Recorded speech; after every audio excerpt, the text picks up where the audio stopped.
Hi, I'm Umar and today we have Honda Accord CL9 2.4 TL for review.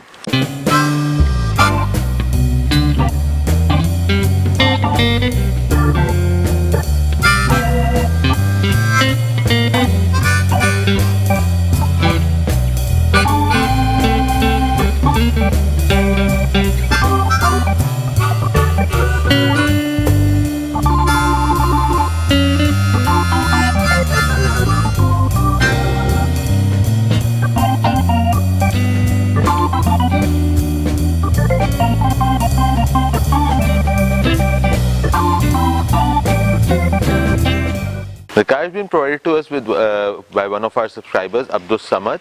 Thank you so much for giving us this car for review. A huge shout out to Abdul Samad. Our Instagram is Bamwheels. You can follow us on Instagram if you'd like to see what cars we'll be reviewing in future. And there is a more regular interaction with you guys on the Instagram. Also, we have a Facebook group now. The link of that is given in the description. You can join the group if you would like to become a part of our community. This is the 7th generation of Honda Accord, and this is a Euro and Japanese spec car. The chassis code is CL9. It is the chassis code is CL series Accord. This one is CL9, which is a 2.4 liter car. This is very famous among the car enthusiasts as CL7 for the 2000cc and CL9 for the 2400cc variant. Let me show you all the interesting features in this car. This generation stayed in production between 2002 to 2007. So as usual, let me show you all the interesting features in this car and then we will take it for a road drive. This car comes with Honda's 2.4 liter 4-cylinder dual overhead cam iVTEC engine. This engine produces 197 horsepower with 190 Newton meter of torque. The car comes with a 5-speed automatic transmission. So coming to the front of the car, when the car was introduced in 2002, the car had extremely futuristic looks, and even today when you look at it after almost 17, 18 years of this car being introduced, it still does not look extremely old or dated. You have your low beam indicator light and your high beam over here in this housing. Down there you have your fog lights. Your radiator grille is comes with this chrome accent. This 2.4 TL has this body kit which you don't get in the normal standard CL9. So coming to the side of the car, you have chromed door handles, 17-inch alloy rims. This body kit indicators are embedded in the door mirrors.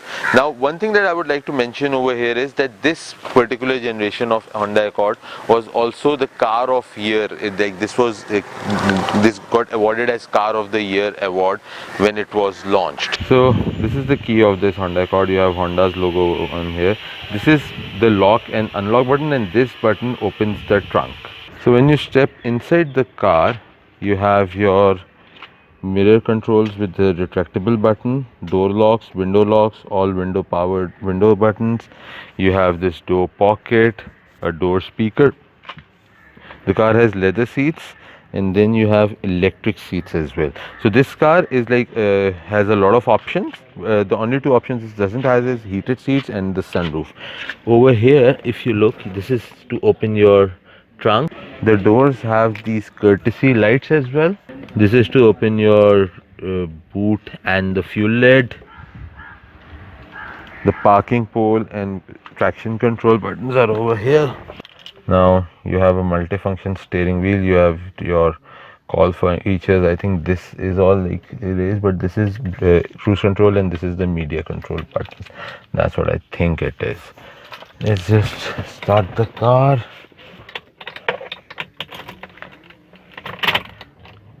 The instrument cluster looks really nice for the age of the car. Over here you have your temperature, trip B, trip A, odometer. So this is how all of this is in one. When you open the door, you get every door individual indicator like that. over here, if you can see, I don't know if you can see or not, let me just try to show you. Yeah, over here, this is your, to tell you which radio station is on. This is the clock, your temperature, and I think your temperature is over here.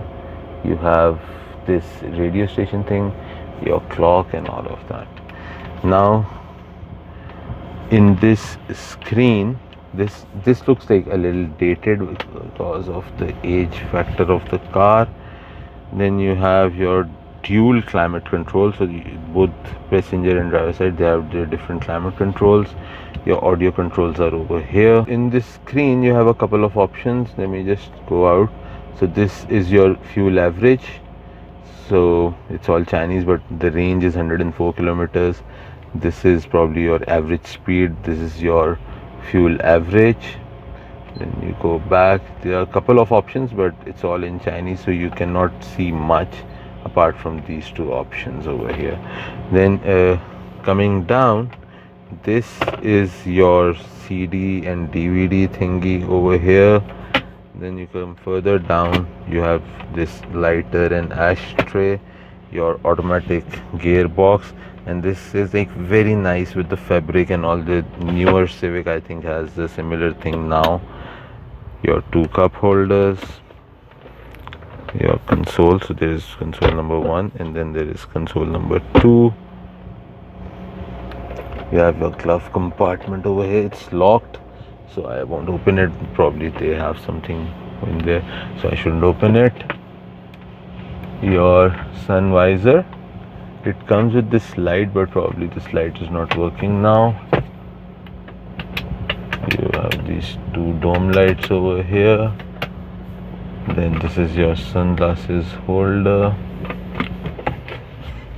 and over here as well you have this light, but it's not working. Now coming to the back of the car, you have speakers in the rear doors as well. Then you have these armrests with two cup holders. You have this ashtray over here, two headrests, both independent, and leather seats.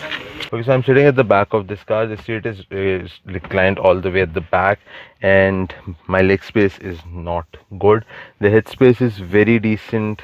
This otherwise the room is very decent, but when the seat is reclined all the way at the back, the leg space is not good. One thing, very interesting thing, that normally with the rear doors you have your rear lock over here. In this car you don't have it over here. In this car you have it over here. So the rear locks are just like the front locks at the back of the door. So that's a distinctive and different thing about this car. 3 to people can comfortably fit in, and if you'll try to squeeze in, you will be able to fit in 4 as well. Coming to the back of the car, just like the front and the sides, the car is extremely nice to look at, and when it was launched in 2002, again it was one of the best and futuristic looking cars ever. Now talking about the tail lights, so you have your brake light over here, and then your indicator light is on this side. This is your other brake light, and this is your reverse light. You have this dual exhaust, which is something that you get in CL9 but not CL7. CL7 comes with a single exhaust, and you don't have any place to put the keystroke in to open the trunk. Once the car is unlocked, you have this button that you press to open the trunk.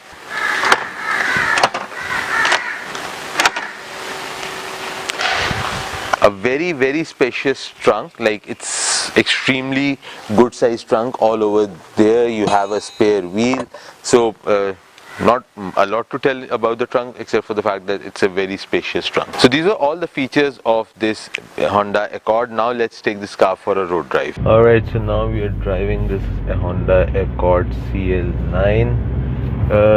The comfort, like Accord is one of the most comfortable Japanese cars in its segment, so I wouldn't even say anything, or there is nothing I can complain in the sense of the comfort of this car. The car is definitely torquey. When you accelerate, you do feel that there is a lot of power that needs to be unleashed. The real VTEC kicks in after 6000 RPM, but even before that, you feel a lot of power. Like when you press the accelerator, you feel there is a lot of power in the car. This transmission comes with this both manual and automatic. Like it's a Tiptronic gearbox, so you get both the options. Visibility is it's decent, very decent visibility. You wouldn't have complaints about the visibility. Ground clearance, because of this body kit and all that, so the ground clearance is a little bit compromised in this car. The spare parts are a little expensive, like they're on the expensive side. If you get a lemon, then you will be suffering for a very long time before you can get it sorted. So if you are looking for one, I would advise you to spend a little extra but go for a car that is sorted. For this generation of Honda Accord, so with CL7, CL9, the prices are a little mixed because of the options and the condition and all of that, but the car starts somewhere around 900,000 rupees and it goes up to something like a 1.5 million rupees, depending on the condition, options, engine and all of that. Fuel average is about 8 to 9. That's the kind of fuel average you get in this car. And the handling, the power steering, the drive comfort, that is all extremely nice. So it is very comfortable. The engine has torque, it is good power, the drive quality is very nice. I mean, it's Honda, so you have that stiff suspension, but it is a very comfortable car. And if you get a sorted one, then there is no reason you cannot take it anywhere you like to take it. This was all about our review of this Honda Accord. Please let us know in the comment section what you think about this review. Till next time, bye.